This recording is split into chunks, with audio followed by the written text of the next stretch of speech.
Bismillahirrahmanirrahim. Starting with the name of Allah, the most beneficial, the most merciful. Today's our topic is verb. Where we use verb, why we use verb, and why is it important. So और topic हमारे पास है verbs या verb. सबसे पहले हम verb का use करते हैं. verb की ज़रूरत क्या है. जो verb सेंटेंस का तीन बेसिक स्ट्रक्चर्स में से मतलब तीन बेसिक पार्ट्स में से एक है. मतलब जो सेंटेंस में तीन पार्ट्स हम यूज़ करते हैं, सब्जेक्ट, ऑब्जेक्ट एंड वर्ब या सब्जेक्ट, वर्ब एंड ऑब्जेक्ट, इनमें से एक वर्ब है जो सबसे मेन इम्पोर्टेंट रोल अदा करता है एक सेंटेंस में. अगर ये नहीं है तो हमारे पास कंप्लीट मीनिंग नहीं देगी. तो इसका मतलब ये है कि वर्ब हम हर सेंटेंस में यूज़ कर सकते हैं, तो इसका कंप्लीट मीनिंग तब हमें मिलेगा. वर्ब हमारे पास मुख्तलिफ टाइप्स के होते हैं. हम इस वीडियो में वर्ब की अक़साम का जिक्र करेंगे, इसको एक्सप्लेन करेंगे, और वर्ब हम कहाँ यूज़ करते हैं इसको एक्सप्लेन करेंगे.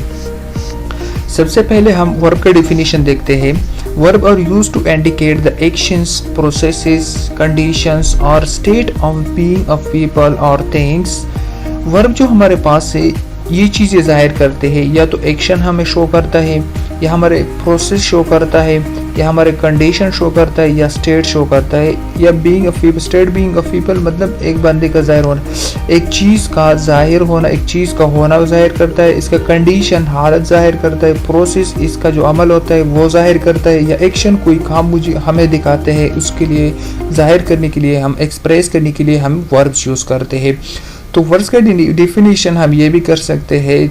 The action in a sentence is called verb. Simply लोग कह सकते हैं, या हमारे पास जो डीपली आप इसको एक्सप्लेन करते हैं, यूज़ कर सकते हैं, तो हम इस तरह यूज़ करते हैं that use to indicate the actions, processes, conditions और state of being of people और things. Verb play in integral rules. हमारे पास मेन रूल अदा करे टू स्ट्रक्चर ऑफ सेंटेंस. जिस तरह पहले मैंने आपको कह दिया कि सेंटेंस हमारे पास तीन पार्ट्स पे मुश्तमिल होता है. इसमें सबसे जो इम्पोर्टेंट है वो वर्ब ही है. The constitute of root of the predicate.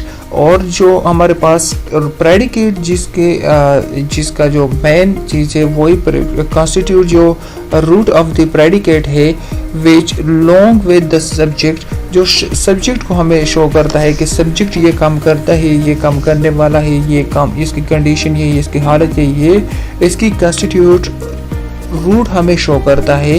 The predicate वो होता है जो वर्ब के बारे में हमें कुछ कह दे, सब्जेक्ट के बारे में हमें कुछ कह दे, इसको हम प्रेडिकेट कहते हैं. तो हमारे पास सब्जेक्ट या वर्ब जो भी है, वर्ब है या प्रेडिकेट है, ये दोनों एक ही काम करते हैं. The doer of the verb action. Doer of the verb action जो हम कहते हैं इसको प्रेडिकेट या सब्जेक्ट हम कहते हैं. लेकिन प्रेडिकेट और सब्जेक्ट में थोड़ा सा फ़र्क है. प्रेडिकेट हम दो तीन वर्ड्स के भी हो सकते हैं, इनमें प्रेपोजिशन वगैरह भी आ सकते हैं. और सब्जेक्ट हमारे पास जो है एक ही हो सकता है, मतलब ही या शी या दे या प्लूरल हो सकता है, लेकिन एक सब्जेक्ट हो सकता है. मतलब इनमें एक वर्ड्स यूज़ हो सकता है, या एक प्रोनाउन या एक नाउन यूज़ हो सकता है. क्लॉज और सेंटेंस, इसमें हम फुल फॉर्म ऑफ क्लॉज और सेंटेंस, क्लॉज और सेंटेंस यूज करेंगे. We can not have a sentence without a verb. मैंने पहले भी कह दिया कि वर्ब के अलावा हमारे पास सेंटेंस मुकम्मल नहीं हो सकता. When we discuss verbs rule in the predicate, we usually divide them into two fundamental categories, finite and infinite verbs. हम फाइनाइट और इनफाइनाइट वर्ड्स में हम इनको पेयर फंडामेंटली जो है डिवाइड करते हैं. इधर क्या कहता है when we discuss verbs rule in the predicate. Verb का प्रेडिकेट में क्या रूल है, मतलब कोई क्या रूल है, तो फिर हम इसको फाइनाइट और इनफाइनाइट में जाहिर करते हैं, जो वीडियो के लास्ट में हमें आ जाएगी. और फिर मैं आपको एक्सप्लेन कर दूंगा कि फाइनाइट और नॉन फाइनाइट वर्ड्स क्या होते हैं. अब हमारे पास है categories of words. There are many different categories of word that describe different kinds of actions और state of being. We have some important types, some important different categories of word that also present a special lecture here. So let's see stative word. सबसे पहले हमारे पास stative verb है. stative verb हम simple जुबान में ये कह सकते हैं हमारे पास स्टेट शो कर सकता है. एक डायनामिक नहीं होता. डायनामिक वो होता है जो हमारे पास एक्शन शो करता है, लेकिन यहाँ स्टैटिक है, स्टैटिव है. तो हम स्टेटिव वर्ब्स वो होते हैं जो हमारे पास स्टेट शो करता है. किस तरह? इन contrast to actions verb, stative verbs describe state of being of a subject, ये स्टेट ऑफ बीइंग शो करते हैं, मतलब इनकी ज़ाहिरत, इनकी हालत जो हमारे पास है वो ज़ाहिर करते हैं, जिसमें linking verb such as be, जिस तरह हमारे पास बी है, बी का मतलब अगर प्रेजेंट में है तो वो इज एम आर है, अगर पास्ट में है तो वाज एंड वर है, अगर फ्यूचर में है तो विल एंड शेल है। सही है, तो बी का मतलब है अपना तो होना है, होना है, या हमारे पास अगर पास्ट में है तो था, थी, इस तरह है। लेकिन इसके इंग्लिश में प्रेजेंट में इज एम आर, पास्ट में वाज वर, एंड फ्यूचर में यहाँ पर विल एंड शेल है। सच as be and verb of these senses which are used to describe or rename a subject using predicate adjective, predictive adjective हमारे पास use होते हैं और noun होते हैं। For example I am hangry, अब ये हमारे पास आई एम यहाँ कोई ख़ास मानी नहीं है, लेकिन यहाँ हमारे पास एक स्टेट ऑफ बीइंग शो करता है, एक लिंकिंग वर्ब की तरह हमारे पास काम करता है कि मैं हंग्री हूँ, मेरा और हंग्री का जो ताल्लुक वो शो करता है, आई एम शो करता है। You sound tired, he seems like a bully, वो बदमाश की तरह देख रहा है, दिखाई दे रहा है, मतलब बदमाश की तरह है। तो बल mean other stative words are those that express emotions, position का कॉग्निशंस और स्टेट्स और qualities. For example she likes old movies, अब हमारे पास ये जो है हमारे पास ये क्या कर शो कर सकता है, ये हमारे पास जो है लिंक कर सकते हैं यहाँ, लाइक शी लाइक्स वो पसंद करती ओल्ड मूवीज़ को एक्सप्रेस करते हैं हमारे पास यहाँ क्या एक लिंक कर सकता है। तो हमारे पास दे ओन देयर कार्स, उन्होंने अपना कार्स को क्या ओन किया, मतलब एक कंडीशन शो करता है, एक पोजीशन शो करता है। ओन्स मतलब पोजीशन हमारे साथ, वो तो वर्ब पे ही डिपेंड करता है, हर वर्ब अपना मानी रखते हैं, लेकिन ये हमारे पास जो मैन है वो लिंकिंग वर्ब है जो लिंक कर सकता है, स्टेटिव वर्ब है डायनामिक वर्ब से। तो नेक्स्ट हम देखते हैं हमारे पास जो है वो है रिफ्लेक्सिव वर्ब्स। रिफ्लेक्सिव वर्ब्स कौन से है? Reflexive verbs have subject that are also there direct objects. Reflexive verbs वो होते हैं have subjects that are also there direct object that is the action. Reflexive verbs वो होते हैं कि जिस तरह हमने प्रोनाउंस रिफ्लेक्सिव प्रोनाउन को सुना है कि वो रिफ्लेक्सिव प्रोनाउन जो रिफ्लेक्स करते हैं मतलब अपने आप की तरफ ही खुद अपना काम सब्जेक्ट भी खुद ही करता है, तो इसको हम क्या करते हैं रिफ्लेक्सिव प्रोनाउन कहते हैं। जिस तरह हमारे पास रिफ्लेक्सिव वर्ब भी है that subject that are also, वो subject that are also there direct objects, direct object that is in action of verb is both committed and received by the same person. ये मैंने जिस तरह ये कह दिया कि पर्सनल प्रोनाउन रिफ्लेक्सिव प्रोनाउन में इस तरह वर्ब भी है कि काम करने वाला और काम जो है ये क्या करते हैं कमेटेड करते हैं, receive by the same person or thing the object of a transitive. अब ट्रांजिटिव के लिए हमारे पास रिफ्लेक्सिव वर्ब और usually reflexive pronoun verbs are usually reflexive pronouns, ये रिफ्लेक्सिव प्रोनाउन की तरह ही ये होते हैं, या अक्सर ये होते हैं। For example I accidentally burned myself with the hair dryer, मैंने एक्सीडेंटली मतलब ज़बरदस्ती नहीं, एक्सीडेंटली जो है बर्न अपने आप को जलाया, माई सेल्फ अपने आप को जलाया। अब बर्न जो है यहाँ हमारे पास माई सेल्फ यूज़ हुआ है, इसी वजह से ये हमारे पास रिफ्लेक्सिव वर्ब बना हुआ है बर्न। अगर इसके बाद कोई दूसरा वर्ब यूज़ हो जाता तो फिर ये नहीं है रिफ्लेक्सिव वर्ब के, मतलब ये रिफ्लेक्सिव वर्ब की वजह से बर्न जो है खुद तो इधर रिफ्लेक्सिव वर्ब इसलिए है कि इसके बाद हमने रिफ्लेक्सिव प्रोनाउंस यूज़ किया हुआ है विद द हायर ड्रायर जो हमारे पास हम हायर्स के लिए यूज़ होते हैं खुश करने के लिए, तो उसको हायर ड्रायर कहते हैं। The problem seems to have worked itself out in the end. The problem जो हमारे पास दिखाई दे रहा है to have worked itself खुद ही काम करने शुरू करेगा out in the end by जो हमारे पास है। This car doesn't drive properly anymore, ये कार मतलब आगे इस प्रॉपरली नहीं चलाएगा। And transitive and no direct object, तो हमारे पास इधर कोई इनडायरेक्ट ऑब्जेक्ट नहीं है, तो ये हमारे पास रिफ्लेक्सिव प्रोनाउन थे। एक्शन और डायनामिक वर्ड्स हमारे पास वो होते हैं जो हमें एक्शन जाहिर करते, also known as dynamic words describe in active process that result in action. For example I run, read, talk in swim. देखो हमारे पास एक स्टेटिव होता है, स्टेटिव जिस तरह मैंने आपको कह दिया इज एम आर वाज जो है ये सारे हमारे पास क्या है, एक्शन वर्ब है। लेकिन एक्शन वर्ब का मतलब ये है, सॉरी वो स्टडी वर्ब है, क्योंकि हमारे पास एक स्टेट इमोशन या वो जाहिर कर सकते हैं। लेकिन एक्शन वर्ब में एक काम को जाहिर कर होगा जिसमें बॉडी मूव कर रहा हो या कोई चीज़ हो, जो भी हो, जिसका जुबान कोई हरकत में हो, तो इसके लिए हम डायनामिक वर्ब ही यूज़ कर सकते हैं। तीसरा हमारे पास है also known as dynamic verb describe in active process that result in effect, मतलब कोई इफेक्ट इसको जाहिर करेगा, कोई इफेक्ट होगा इसका, कोई रिजल्ट में इसका कोई इफेक्ट आएगा, तो इसको हम डायनामिक वर्ब कहते हैं। जिस तरह आई रन टू स्कूल, मैंने स्कूल की तरफ दौड़ा, मतलब इसका इफेक्ट यही आ गया कि मैं स्कूल तक पहुंचने वाला हूँ या स्कूल को जा रहा हूँ। इफेक्ट मतलब काम हो रहा है। शी रीड, वो पढ़ रहा है, पढ़ने से मतलब वो बुक का कुछ हिस्सा पढ़ रहा है, को पढ़ रहा है, तो इसको बुक को जो रिसीव करने के लिए तो वो ये कुछ कर रहा है, तो इसके लिए मतलब हमें रिजल्ट में जो इफेक्ट मिलता है, जिस तरह they talk during lunch, lunch के बाद टाइम में टॉकिंग कर रहा है, तो ये एक एक्शन वर्ब है। स्वयं जो है हमारे पास तैरना, फॉर, ओवर एंड और जो है ये हमारे पास एक्शन वर्ब हो गए, और ये ज़्यादातर ही यही यूज़ हो जाते हैं। ट्रांजिटिव एंड इंट्रांजिटिव वर्ब, ये सबसे इम्पोर्टेंट टॉपिक इसलिए है कि हमारे पास जो एक्टिव एंड पैसिव वॉइस है उसमें अब बहुत ज़्यादा मसला ये आता है कि लोगों को ये पता नहीं होता कि ये ट्रांजिटिव वर्ब है या इंट्रांजिटिव वर्ब है। तो ट्रांजिटिव वर्ब जो हमारे पास है वो कौन से वर्ब होते हैं और ये कहाँ हम यूज़ करते हैं, इनकी सबसे ज़्यादा यूज़ जो है वहाँ आते हैं जहाँ हम एक्टिव एंड पैसिव वॉइस करते हैं। तो ट्रांजिटिव वर्ब जो हमारे पास है, every verb is classed as being either transitive और इंट्रांजिटिव। ये देखो, हर वर्ब जो है या तो वो ट्रांजिटिव होगा या इंट्रांजिटिव होगा। अब ट्रांजिटिव कौन से वर्ब है, describe in action that happening to someone और समथिंग, दिस पर्सन और this thing is known as direct object of the verb. For example, he is reading a book.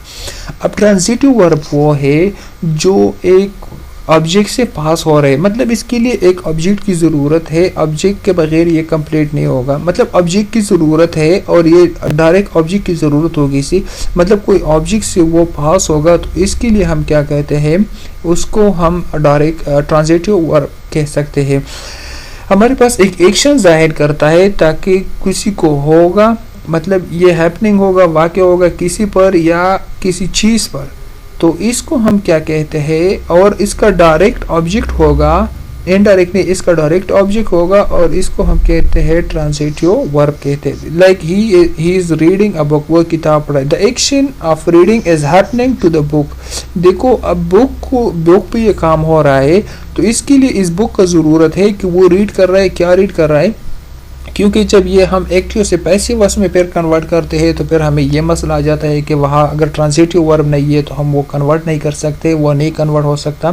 तो इसलिए हम इसके लिए हमारे पास क्या होना ज़रूरी है, इसका ऑब्जेक्ट होना ज़रूरी है और डायरेक्ट ऑब्जेक्ट होना ज़रूरी है। तो keep in your mind that for transitive verb there must be an object and that should be direct object. Okay, the people watched the game from the bleacher, the action of what is happening to the game। अब देख लो, game जो है वो लोगों ने देख लिया, किसने देख लिया, लोगों ने देख लिया, और ये काम किस पे हो गया, किस पे हो गया, ये काम हो गया गेम पे हो गया, क्योंकि ये लोग गेम देख रहे थे, और जो गेम है वो देखना जो हमारे पास वर्ब था, और जो हमारे पास ये देखना हमारे पास वर्ब था जो देख रहा था, और गेम जो हमारे पास ऑब्जेक्ट है। लेकिन ऑब्जेक्ट जो है हमारे पास क्या है, ये डायरेक्ट ऑब्जेक्ट है। क्या है, डायरेक्ट ऑब्जेक्ट है। तो इसके लिए हम क्या यूज़ करते हैं, इसके लिए हम सिर्फ ट्रांजिटिव वर्ब यूज़ करते हैं। क्या यूज़ करते हैं, ट्रांजिटिव वर्ब यूज़ करते हैं।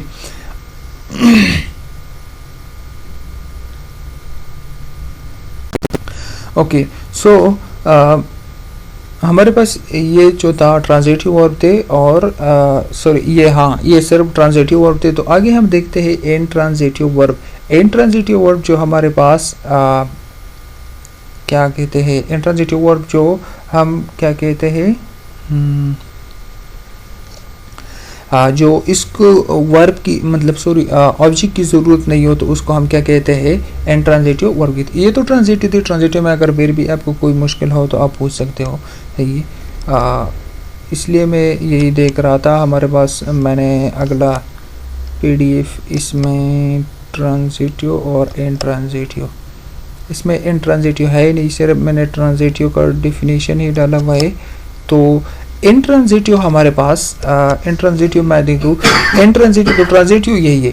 इंट्रांजिटिव वो वर्ब है जिस तरह हमारे पास आई स्लीप और इसके बाद फिर अगर कोई प्रेपोजिशन आ जाए in the morning, in the bed, so इसके बाद हम इंट्रांजिटिव वर्ब जो है वो होते हैं जिसको कोई एक्शन के लिए, कोई इस पे करने के लिए, हैपनिंग होने के लिए, मतलब इसकी ऑब्जेक्ट की ज़रूरत नहीं हो या इनडायरेक्ट ऑब्जेक्ट हो तो इसका कोई ज़रूरत नहीं हो। सही है। तो हमारे पास जो है जिस तरह आई स्लीप, मैं सोता हूँ, बस सही हो गया, मैं सोता हूँ, इसके लिए कोई ऑब्जेक्ट की ज़रूरत नहीं। अगर मैंने कह दिया कि ऑब्जेक्ट की ज़रूरत, लेकिन इसके बाद हम प्रेपोजिशन यूज़ करते हैं I sleep in the morning, so फिर हमारे पास जो है मॉर्निंग जो है ये कन्वर्ट नहीं कर सकते। तो इंट्रांजिटिव वर्ब जो हमारे पास active to passive voice convert नहीं कर सकते, इसलिए हमारे पास तो इंट्रांजिटिव वर्ब जो है a verb that is class as being intransitive verb describe in action that is not happening to someone or something। वो किसी चीज को नहीं हो रहा है या किसी चीज पर नहीं हो रहा है और इसके लिए कोई डायरेक्ट ऑब्जेक्ट की जरूरत भी नहीं होता, इसको हम कहते हैं इंट्रांजिटिव वर्ब होता है और वो ट्रांजिटिव की अपोजिट ही होता है।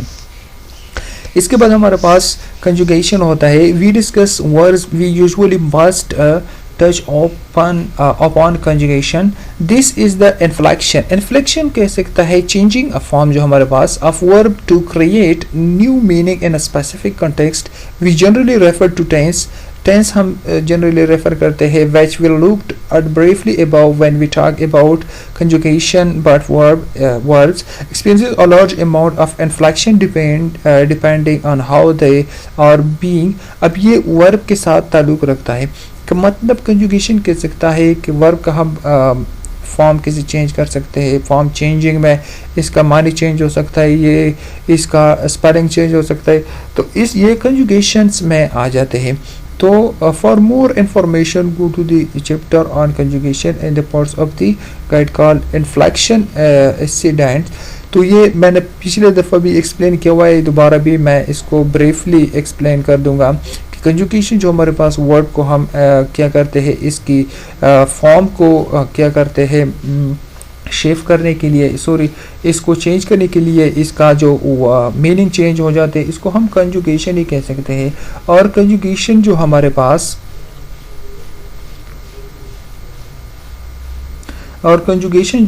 पास है वो क्या कहते हैं, इज्तिमाइयत कह सकते हो इसको उर्दू में। जिस तरह conjugation the variation of the form of a verb in inflected language such as Latin by which are identified the voice, mode, tense, number in person। Conjugation का जो अपना डिफिनीशन है वो मैं आपको बता देता हूँ कि the variation of form of verb, कोई वेरिएशन होता है एक फॉर्म ऑफ वर्ब का in which in inflected language such as Latin, जिस तरह हमारे पास एक लैटिन जुबान का इन्फ्लेक्टेड लैंग्वेज है, by which are identified the voice, इसका वॉइस और मोड हमें पता है कि किस मोड में, tense, number and person, the temporary union of two. सही है। तो इसलिए हमारे पास कोई भी वर्ब हो टू, जिस तरह हमारे पास गो, पेन, गन, इस तरह हमारे पास ये एक वर्ब है और इसकी कंजुगेशन अलग अलग ही है। तो इसलिए हमारे पास factitive verb are used to indicate a condition और state of a person, place और thing that result from the action of the verbs। For example, she appointed commissioner by the mayor। Factitive verb वो होता है तो indicate करे एक condition को, एक हालत को इंडिकेट करे, और state of a person, place, इसकी हालत, मतलब एक चीज़ जो है वो हो गया है, मतलब इनकी हालत को एक्सप्लेन करे, इनकी हालत को जाहिर कर दे, इसको फैक्टिटिव वर्ब कह सकते। जिस तरह मैं यूनिवर्सिटी में जो है फर्स्ट पोजीशन पे आया हूँ, या कोई बंदा कह दे कि मैं क्लास में फर्स्ट पोजीशन पे आया हुआ हूँ, तो इसको क्या कह सकते हैं, ये जो फर्स्ट पोजीशन है आपने हासिल किया हुआ है ये एक वर्ब की, और इसको हम फैक्टिटिव वर्ब कह सकते हैं। जिस तरह हमारे पास यही है the committee elected master for the chairman of the board, या the jury judge the defendant not guilty। the jury जो होता है एक वो पंचायत होता है, मतलब एक शूरा के टाइप से होता है। उन्होंने जज किया, उन्होंने डिसाइड किया दैट डिफेंडेड मोदी जो है नॉट गिल्टी, उनके गुनहगार नहीं है। तो इसलिए हमारे पास ये एक कंडीशन शो करता है दैट जज उन्होंने ये काम किया, डिसाइड किया, इलेक्टेड, उन्होंने इनको इलेक्ट किया, अपॉइंटेड एज किया कमिश्नर। तो इसके लिए हम क्या करते हैं, एक फैक्टेटिव वर्ब इसको कहते हैं। इसके बाद हमारे पास कॉजेटिव वर्ब होते हैं। Causative verb are used to indicate that a person और thing is causing another action. Causative verb होता है दैट इंडिकेट्स, हमारे पास जाहिर कर दे, अ पर्सन और thing that causing another action और एन इवेंट टू हैपन, इनकी वजह से कोई दूसरा काम हो जाए, इसके लिए हम कॉजेटिव वर्ब्स यूज़ कर सकते हैं। मतलब ये एक कॉज वजह बन जाए, जिस तरह हमारे पास they generally followed by a noun और नाउन और प्रोनाउन और infinitive of verb that is not causative.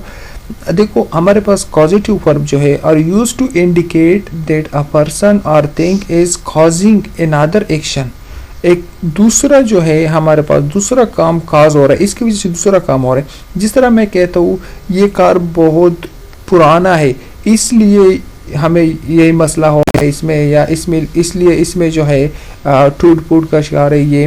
तो इसी वजह से हम कॉजेटिव, इसी को हम कॉजेटिव वर्ब यूज़ करते हैं। जिस तरह हमारे पास इसमें और इस ये जो है जनरली किस चीज़ पे फॉलो होता है, इसके साथ नाउन और pronoun in an infinitive verb that is not causative, ताकि वो causative नहीं हो, causative verb नहीं हो, infinitive verb के साथ हम इसको which describe that the action was caused to happen, मतलब हो गया। जिस तरह मैंने कह दिया कि एक वर्ब की वजह से दूसरा को कॉज हो जाने से हमें क्या कहते हैं, पॉजिटिव वर्ब्स यूज करते हैं। जिस तरह he let his dog run through the field, उन्होंने फील्ड के जरिए जो हमारे पास फील्ड में जो है उन्होंने अपने डॉग को छोड़ दिया, कुत्ते को छोड़ दिया। The bigger house enabled the family, bigger house देखो एक घर जो है वो क्या है, ये नाउन है, मैंने कह दिया कि ये नाउन पे ही फॉलो होगा। जिस तरह डॉग है हमारे पास his dog, run the he let, let अब हमारे पास ये भी वर्ब है, रन भी वर्ब है, दो आ गया, लेकिन लेट हमारे पास यहाँ पॉजिटिव वर्ब है क्योंकि इसने यही काम किया कि कुत्ता रन किया फील्ड में, सही है। कुत्ते ने क्या किया, ही लेट, उसने जो है इजाज़त दे दी, मतलब छोड़ दी, his dog run through the field में। द बिगर हाउस इनेबल्ड, मैंने उन्होंने इनको एनेबल किया। बिगर हाउस हमारे पास ये नाउन हो गया, या प्रोनाउन भी यूज कर सकते हो, जिस तरह ऊपर ही यूज हुआ है। enabled the family to have more rooms for their belongings, अब हमारे पास enabled to have more rooms for their belongings, जो हमारे पास रहने के लिए उनको इनेबल किया क्योंकि हाउस जो बड़ा था। तो हाउस हमारे पास नाउन या प्रोनाउन हम यूज कर सकते हैं, तो हमारे पास नाउन हो गया। enabled हमारे पास पॉजिटिव वर्ब हो गया क्योंकि उन्होंने इसने क्या कहा, family to have more room for यार बिलोंगिंग रहने के लिए। सो हमारे पास बिलोंगिंग जो हमारे पास है और एनेबल्ड जो है ये वर्ब होगी। अब हमारे पास हैव जो है ये भी वर्ब है, लेकिन इनकी फिर अलग अलग टाइप्स है, have to have. The new dress code forced student wear different shoes. The new dress code, जो न्यू ड्रेस कोड है, फोर्स, उन्होंने फोर्स किया द स्टूडेंट, जो न्यू ड्रेस कोड हमारे पास है, students to wear different shoes, मुख्तलिफ जूते पहन लो। अब हमारे पास टू वियर है और फोर्स्ड है। फोर्स हमारे पास पॉजिटिव वर्ब है क्योंकि इसकी वजह से जो हमारे पास वियर हो रहा है, मतलब इनको पहनना चाहिए, तो हमारे पास टू वियर है। इस तरह तरबियत दिला requires a person to obtain a permit before hunting on public land.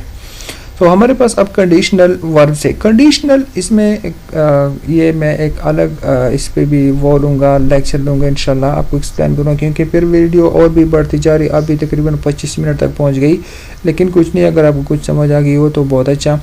The term condition were refer to verb construction that is are used in conditional sentences. Conditional sentences में ये use होता है। अब हमारे पास जीरो कंडीशन होते हैं, first condition, second condition, third, इस तरह कंडीशंस होते हैं। और कंडीशन हमारे पास ये शो करता है कि अगर ये काम हो गया, मतलब ये वर्ब हो रहा है, ये काम हो रहा है, तो इसकी वजह से दूसरा भी हो सकता है। अगर आपने ये किया होता तो वो दूसरा इस तरह हो जाता, ये काम उस तरह हो जाता।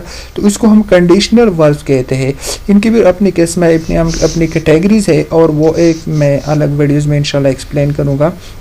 We describe a hypothetical outcome of that is result upon their another conditional।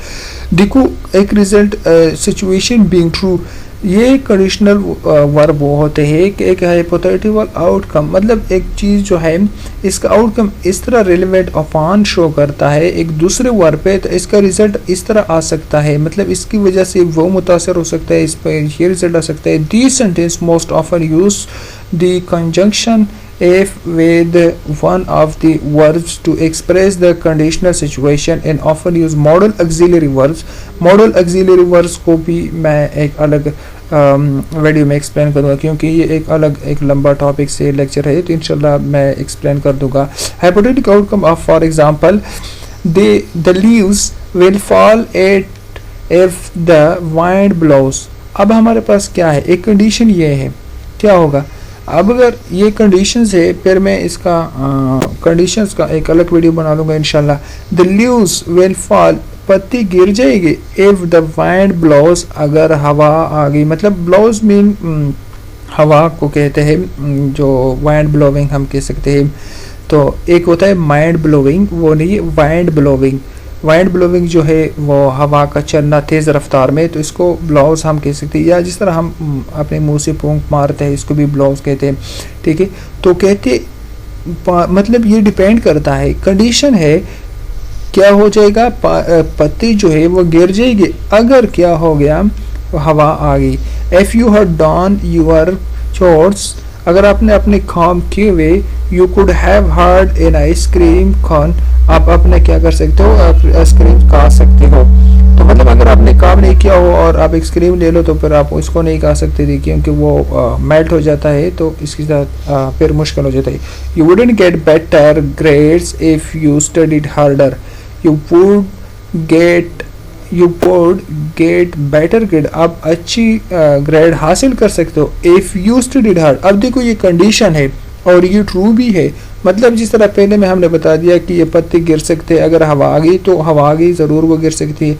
अगर हमारे पास आपने मेहनत की तो आप अच्छा मतलब हार्डर स्टडी की तो आप अच्छा रिजल्ट आ सकता है। तो ये कंडीशनल ट्रू हो गया। इसमें कंडीशनल पर मुख्तलिफ कंडीशन है, ज़ीरो कंडीशन है, फर्स्ट सेकंड थर्ड, तो वो मैं एक्सप्लेन कर दूँगा वो अलग टॉपिक्स में इंशाल्लाह। फ्रेजल वर्ब हमारे पास है, verb that pair with preposition और particles to create unique specific meaning. देखो फ्रेजल वर्ब वो होता है जो फ्रेज से प्रीपोजिशन के साथ मतलब बस यूज हो जाते हैं। देखो phrasal verb that pair with preposition के साथ इनका एक जोड़ा बना होता है, और पार्टिकल के साथ to create unique specific meaning, एक स्पेसिफिक मीनिंग देते। जिस तरह हम कहते हैं नेवर गिव अप, बिल्कुल हार बिल्कुल नहीं मानना, नेवर गिव अप मतलब गिव, और आप गिव वर्ब है और आप जो है इसके साथ प्रीपोजिशन आया है, तो इसका जो हमारे पास लुक एट मी या ये तो अलग हो गया, लेकिन जिस तरह टेक ऑफ हम कहते हैं, टुक ऑफ कहते हैं, लुकिंग आफ्टर कहते हैं, लुकिंग आफ्टर सर्च को कहते हैं। तो मतलब कोई वर्ब के साथ अगर प्रीपोजिशन आ जाए या पार्टिकल आ जाए और एक स्पेसिफिक, इसका मीनिंग भी पूरा बिल्कुल चेंज हो जाता है। मतलब आप गिविंग कहते हैं, गिविंग जिस तरह हमारे पास नीचे एग्जांपल में मैंने दिया हुआ है, गिविंग देने को कहते हैं, ऑफ मीन ऊपर को कहता है, लेकिन अगर इसका हम लेटरल मीनिंग देख ले तो ये बिल्कुल चेंज हो गया, मतलब इसका गलत निकलता है हमारी। इसको आइडोमेटिक या इसका ड्रामेटिक मीनिंग हम देख लेंगे। गिविंग अप मतलब हारना, I can't believe that you are giving up, मैं यकीन नहीं कर सकता कि आप हार मान रहे हो। The plane took off an hour late, plane जो है तकरीबन इसने 1 घंटा लेट किया। He has been looking after his mother, वो अपनी माँ को सर्च कर रहा है। लुकिंग आफ्टर का मानी है सर्च करना, तो अब लुकिंग आफ्टर का अलग मानी है, लुकिंग का अलग मानी। अगर इसका हम लिटरली अपना मीनिंग देख ले, इसका हम लफ्जी मानी देखते हैं तो इसका मानी बिल्कुल गलत निकल जाता है। लेकिन अगर इसको हम प्रेजेंट वर्ब के थ्रू देखते हैं प्रीपोजिशन के साथ, तो इसका मानी बिल्कुल सही है, जो एक अलग मीनिंग होता है। और ये जो है तकरीबन कॉम्पिटिटिव एग्ज़ाम्स में ये बहुत ज़्यादा आते हैं और इसको रटा करना पड़ता है। ये मतलब इसका कोई ख़ास रूल्स नहीं होते कि इस पे आप इसको सीख लो और इसका मानी आपको आ जाएंगी। ये एक रटा टाइप्स का होता है, मतलब इसको आप याद करो, इसका पे आप प्रैक्टिस कर लो, इंशाल्लाह आ जाएगी इसका। अब हमारे पास दीज आर लार्जली आइडोमेटिक होते हैं, which mean that they don't make it literal sense according to their individual parts. For example, जिस तरह मैंने कह दिया कि अगर हम इसको अलग अलग इसका मानी निकाल दे तो ये बिल्कुल गलत निकल जाते, तो इसका एक अलग मानी दोनों का मिलकर एक स्पेसिफिक एक यूनिक मीनिंग निकलता है और वो इसका अपना ही मीनिंग होता है जो सही होता है। तो प्रेजेंट वर्ब हमारे पास वर्ब विद प्रीपोजिशन और particles that create a unique specific meaning is called present verb. अब हमारे पास है light verbs. Light verb do not carry unique meaning on their own but instead relate to another word और word that follow them to become meaningful. Common example include do and have. Light verb जो हमारे पास है ये एक unique meaning तो नहीं लेके आते, सही है, इसका अपना एक यूनिक मीनिंग नहीं होता और ये हो भी क्या करते हैं, but instead rely on another word और वर्क्स और word that follow them to become meaningful.